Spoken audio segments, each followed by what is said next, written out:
Security officials in the littoral regional chief town Douala, economic headquarters of the Republic of Cameroon, have called on city dwellers to be more vigilant during these last days of 2020. They were speaking today at the Judicial Police in Bonanjo at a time when insecurity is on the rise, not only in the country's economic capital but in other parts of the country. And in this newscast, we shall also talk about progress made so far in the treatment of HIV/AIDS on this day consecrated to the fight against HIV around the world.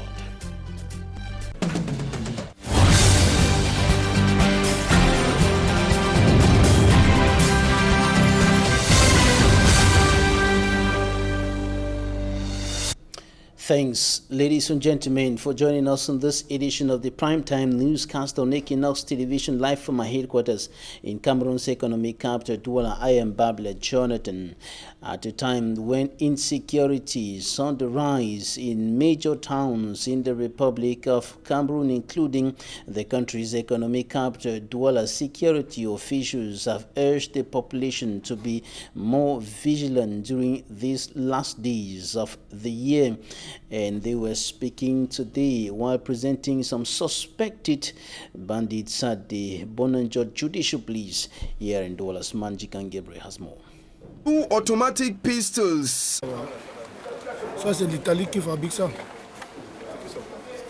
Alongside 9 bullets and a machetes were the items collected by the elements of anti-gang unit at the Douala Judicial Police Station from the hands of 9 alleged bandits who have been terrorizing citizens of the business capital.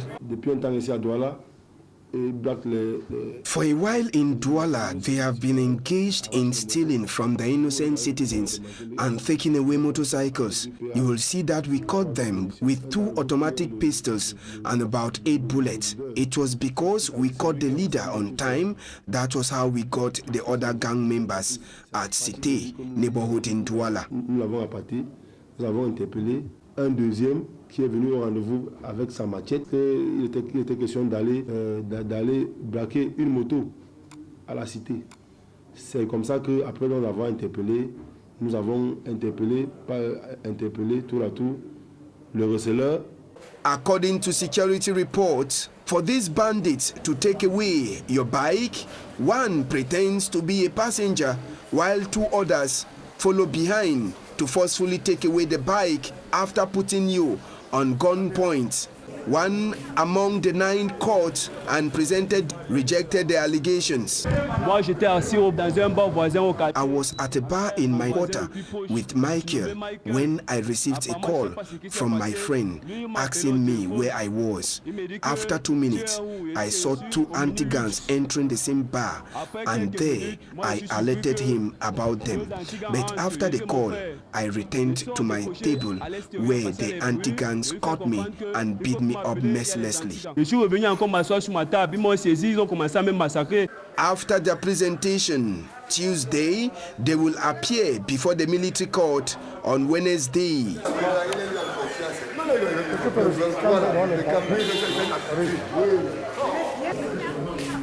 At the Gendarmerie Company office in Yaoundé 2, it was a 24-year-old alleged killer of the mayor of Nguru Council, Francois Eyongo, who was presented to the press.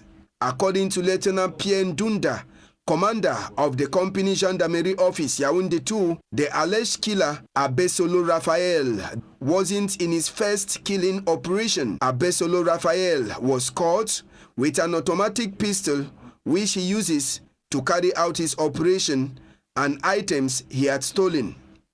Security sources say before he goes out for any operation, he is usually drugged.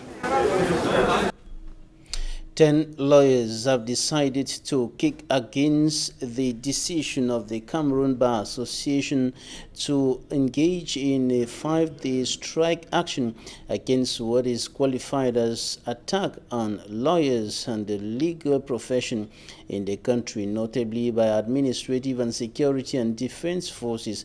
That decision came after the arrest of some of the lawyers, 2 of them who were in court in the Bonanjo Court of First Instance during the standoff between the lawyers and some security forces in the course of the trial of 2 of their colleagues.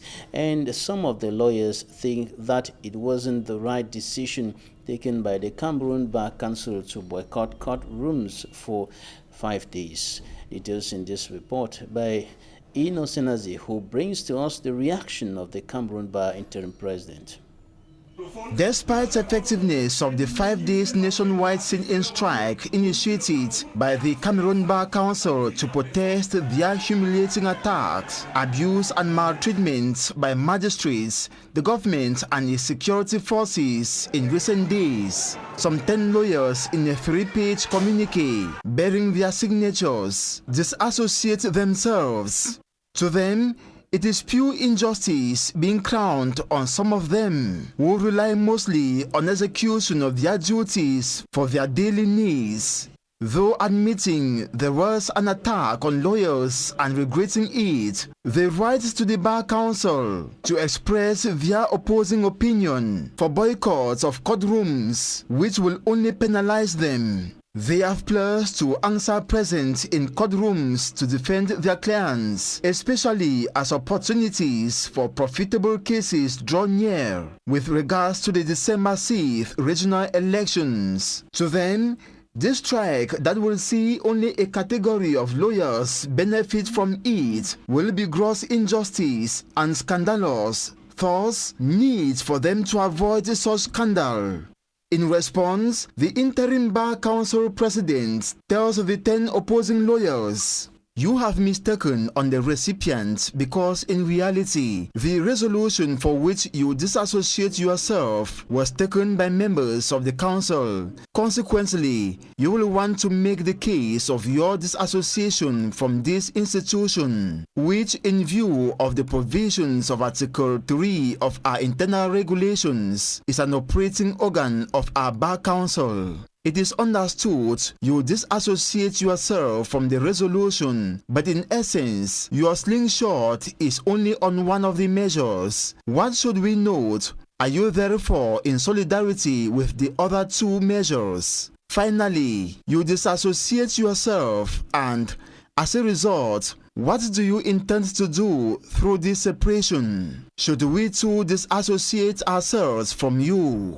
In the meantime, it is not clear if all the 10 lawyers disassociating themselves from the order of the Bar Council not to appear in court for 5 days are loyal to the regime's party.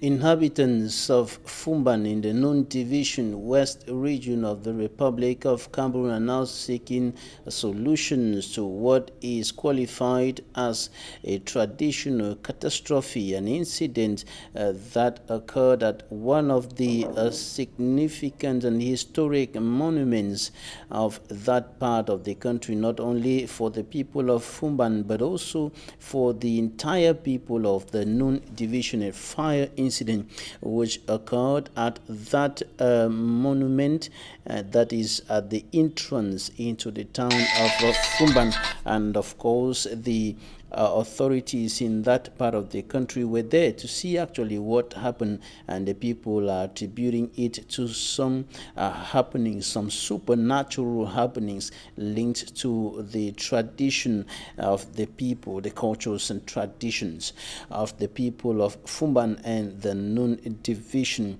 as a whole. For greater details, take a listen to the spokesperson of Sultan Bombo Njoya, the traditional ruler of the people of the Nun Division, and of course the mayor of Fumban.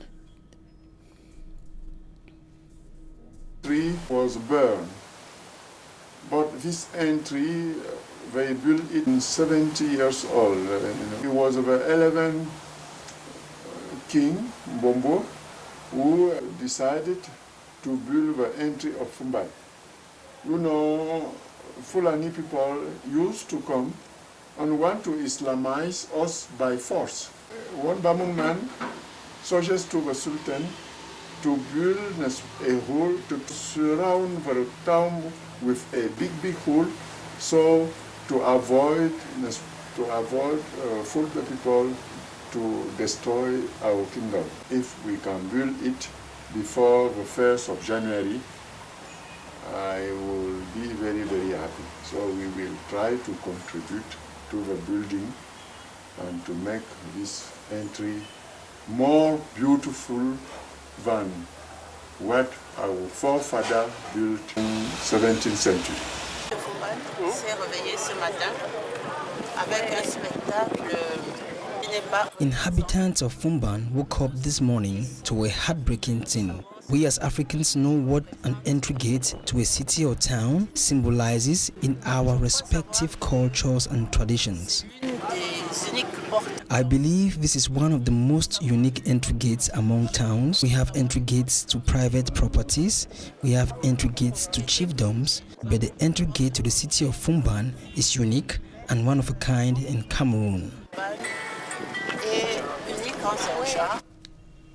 Health experts are urging women in Cameroon to return to the hospitals for antenatal care and delivery. This is coming after an observation indicating that the number of pregnant women visiting hospitals has significantly dropped because of the idea that COVID-19 is contracted within health amenities. These health experts say it's not true, for COVID-19 is contracted everywhere in the society but not in the hospital, according to the health experts. And the call came from officials of the Cameroon United Nations Population Fund program during a review meeting here in Douala today. For me, Armstrong Sander reports. Two officials of the 7th program of the Cameroon United Nations Population Fund Corporation, the Douala encounter had as main objective the review of the program since inception in 2018. In that 7th program, there is opportunity for us to extend to 2021. So we want to look at analysis of the situation, where were our performances good and where were they bad, and what are we going to put in the last year of the 7th program. So we look at the situation of the 7th program, then we develop plans for the 21st program, the program that is extended to 2021. Caught along by the coronavirus pandemic, the officials say successes have been recorded, especially within the reproductive health domain. We have increased in the number of women that were assisted by qualified personnel during delivery. We have increased the number of new users of modern contraceptives. We have increased the number of young adolescent girls who are put on contraceptives. In terms of reproductive health, these were the indicators that we had in the 7th program. COVID-19, however, did not fail to affect the program negatively. It did. For example, the number of women that were seeking antenatal care, for example, reduced. They were afraid that when they came to the hospital, that is where they were going to contract the COVID-19. The number of women who came to delivery reduced. The number of women who came to vaccinate their children reduced. So everything just narrowed down because of COVID. It is post-COVID now that we are looking at strategies to buy the women out into coming for antenatal care. It doesn't mean that the COVID will make them not to deliver. Women were pregnant during the COVID period, but they were afraid to come to the main hospital. They went to small health centers to deliver. To fully attain its objectives by 2021, even before moving into the 8th program, officials are giving a guarantee for women to return back to hospitals. No, the guarantees are there because the government did not reduce the number of health personnel. I am still working 100%. I'm the leader, the coordinator of the maternity of the Yaoundé Central Hospital. We deliver about 5,000 a year. So it went down because women were not coming. But they did not tell us to sit down. We were still working. We went to the hospital every day. We're not seeing them.